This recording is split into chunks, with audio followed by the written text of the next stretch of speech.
The new moon appears dark when it's positioned exactly between the sun and the earth.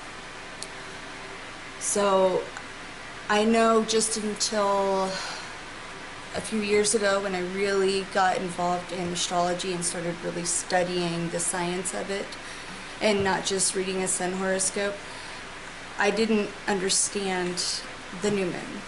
So, and in religious circles, I was taught that the new moon is when you start to see the light and the crescent is beginning to show, and it's not the case. And when we're speaking about astronomy and astrology, a new moon is black.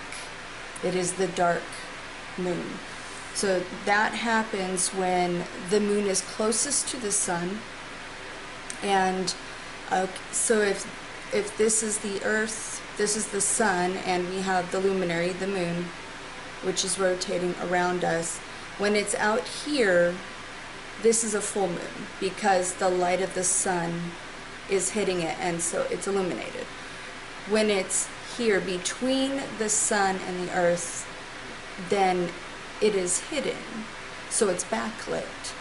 And what we see of the moon then is not reflecting sunlight because we aren't seeing that side of the moon where it's reflecting. So that is the new moon, and it's in a 29.5 day cycle. So every 15th day about, you are seeing a new moon. And every 29.5 days you're seeing a new moon, and then every 15th day you're seeing the full moon. So if you go outside at 7:30 p.m. PST, so it's Pacific Standard Time, I'm in California, and you face south, the sun will be setting at its new moon stage. So the constellation of Cancer, which is where the new moon will be in, is going to be on your right hand side, and the constellation of Sagittarius will be on your left, and that's the AC/DC axis. So face south, extend your hands out at a 90-degree angle from your body, and then you'll be facing your midheaven if you're looking at a natal chart. So arms extended, and you're facing south. Then you're looking at the MC, the IM is behind you, that's your Imam Kolai. And then your left hand will be at the ascendant, the right hand will be at the descendant.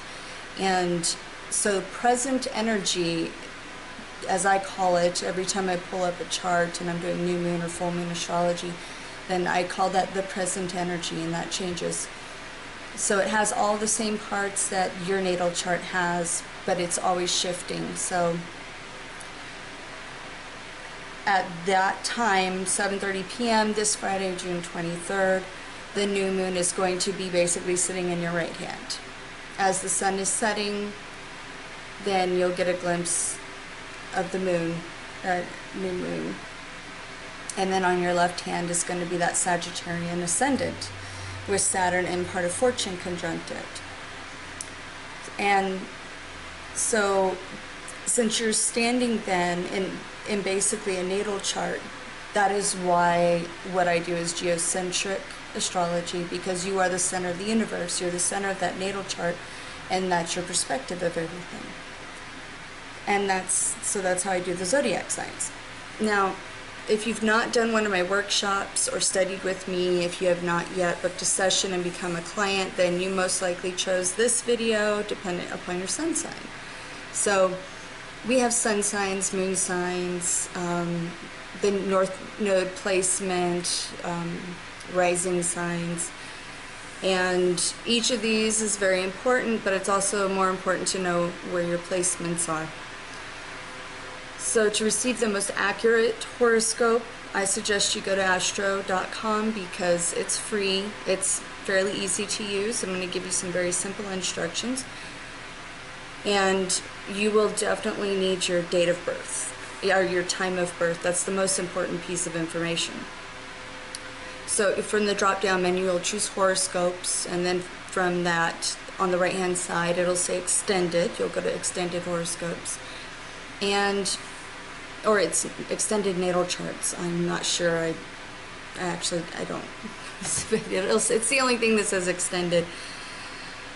And so after you've entered your birth data, go to the middle of the page, and then you're going to enter the date of the new moon, which is going to say 23rd June 2017.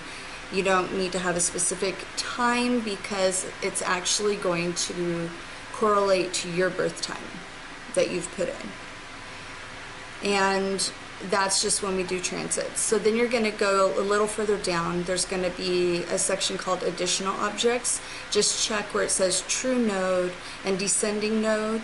And then just to the right of that, check the box that says major aspects. And then underneath it'll say click here to show the chart. Obviously, click the button. And then once your natal chart is displayed, click the blue button that says with transits, and you're ready to follow along with your video. So now quickly, the sun, and this is what you actually normally would choose. The only reason that you're going to listen to your sun sign is if it sits in the very first house.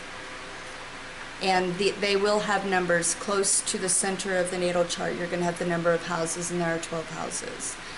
The very first line that you see, just as I described earlier in the video, is the AC/DC axis, and that's the ascendant and descendant. So the line and point on the left-hand side of the perpendicular cross, the left-hand side is your rising sign or ascendant.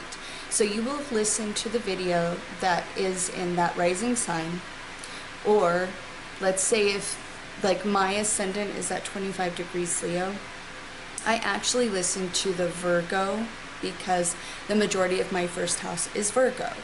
So I suggest that you do the same as well. And so sometimes I listen to my Leo ascendant, or I will listen to my moon sign.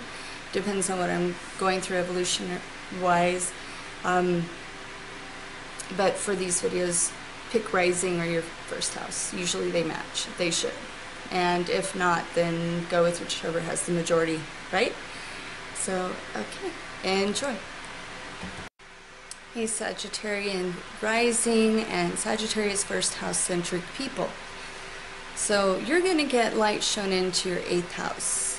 The new moon in that house will lead you to self-discovery, deeper insights, a desire to connect on a more intimate level, and really help you to connect with your loved one. Or it could be the realization that there are behaviors and people that no longer serve you. So the 8th house is another money house, which highlights other people's money.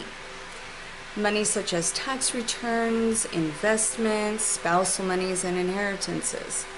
Mercury is in a 3-degree orb conjunction with that new moon, and that's what is going to give you this scorpionic feel of wanting to go deeper in your conversations. Usually, you know, you're kind of at the surface and things are very black and white, but with Mercury and Scorpio, you're really going to be able to see more into that gray area. There's also support coming from Uranus, which is in your 5th house of creativity, children, and romance. Also another money house. So this money house is more geared towards like fun monies. If you like to play the lotto, or if you go down to the casino, or you buy a scratcher. Maybe it's guys' night and you're playing cards. So having Uranus at a harmonious aspect from the 5th house of money to the 8th house of money could say that you're gonna get lucky around the card table. Now that's not the only thing in a chart that shows that. There's other aspects, but so you will be able to have that deep discussion if that's what you're looking to have, with Mercury being influenced by that scorpionic energy in the 8th. And if you have any planets at 0 degrees or 5 degrees in Cancer, get a reading, because that's really going to affect you on a personal level. So you can do so by going to the link down below, and that will take you to my booking page. You can do an online reading with me through Skype or over the phone, or you can opt to do the 3-month transit report, which is only $20, and that's really for those people that are really busy and just don't have an hour to sit down. So you're going to follow the same process as you would if you were booking online with me, because I do block that time to prepare the report and make sure I get it emailed to you at the hour that you've chosen. At the bottom of the Add Your Info page, there is a box that says Leave Me a Message, and that's where I want you to leave your birth date, your place of birth, and time of birth. It is very important that you have the exact time of birth, as that affects the degrees of your sun, moon, and ascendant. So if you can't find your birth certificate, or you don't want to wait around to try to get a hold of it, you can always call Mom or Dad, as they were there and probably a little more aware than you were at the time, and they can give you a good idea of the time of your birth. So enjoy the rest of your week and this new moon energy. Bye.